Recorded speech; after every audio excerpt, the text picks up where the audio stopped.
ಕರಾವಳಿಯಲ್ಲಿ ಚುನಾವಣಾ ಕಾವು ರಂಗೇರುತ್ತದೆ. ಈ ಬಾರಿಯ ಲೋಕಸಭಾ ಚುನಾವಣೆಯಲ್ಲಿ ದಕ್ಷಿಣ ಕನ್ನಡದಲ್ಲಿ ಬಿಜೆಪಿ ಅತ್ಯಂತ ಹೆಚ್ಚಿನ ಅಂತರದಲ್ಲಿ ಗೆಲ್ಲಲು ಟೊಂಕ ಕಟ್ಟಿ ನಿಂತಿದ್ರೆ, ಕಾಂಗ್ರೆಸ್ ಮಾತ್ರ ಅಭ್ಯರ್ಥಿ ಘೋಷಣೆ ಮಾಡದೆ ಚುನಾವಣೆ ತಯಾರಿಗೆ ನಡೆಸುತ್ತಿದೆ.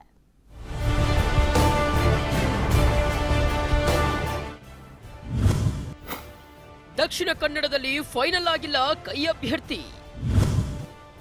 ಕಾಂಗ್ರೆಸ್ ಟಿಕೆಟ್ಗಾಗಿ ಘಟಾನುಘಟಿಗಳ ಫೈಟ್.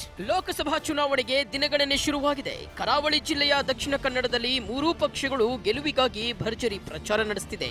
ಅಷ್ಟೇ ಅಲ್ಲ, ಗೆಲ್ಲುವ ಕುದುರೆಗಾಗಿ ಹುಡುಕಾಟ ನಡೆಸುತ್ತಿದೆ.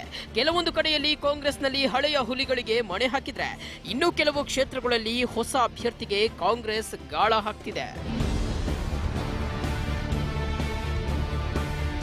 ಆದರೆ ದಕ್ಷಿಣ ಕನ್ನಡ ಜಿಲ್ಲೆಯಲ್ಲಿ ಅಭ್ಯರ್ಥಿ ಆಯ್ಕೆ ಕಾಂಗ್ರೆಸ್ ಪಾಲಿಗೆ ಕಗ್ಗಂಟಾಗಿದ್ದು, ಕಾಂಗ್ರೆಸ್ ನಾಯಕರು ಹೈಕಮಾಂಡ್ ಬಳಿಯೇ ಠಿಕಾಣಿ ಹೂಡಿದ್ದಾರೆ. ರಮಾನಾಥ್ ರೈ, ವಿನಯ್ ಕುಮಾರ್ ಸೊರಕೆ, ಬಿಕೆ ಹರಿಪ್ರಸಾದ್, ಮಿಥುನ್ ರೈ, ಎಂಎನ್ ರಾಜೇಂದ್ರ ಸಿಂಗ್ ಕುಮಾರ್, ಜನಾರ್ದನ ಪೂಜಾರಿ ಈ ಬಾರಿಯ ಟಿಕೆಟ್ ರೇಸ್ನಲ್ಲಿದ್ದಾರೆ.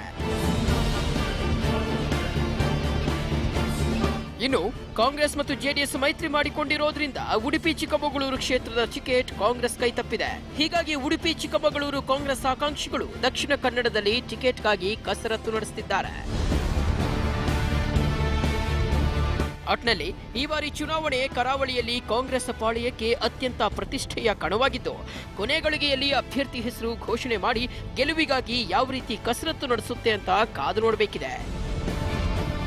ಕ್ಯಾಮರಾಮ್ಯಾನ್ ಮಿಥುನ್ ಜೊತೆ ಪ್ರಜ್ವಲ್ ಅಮೀನ್, TV5 ಮಂಗಳೂರು.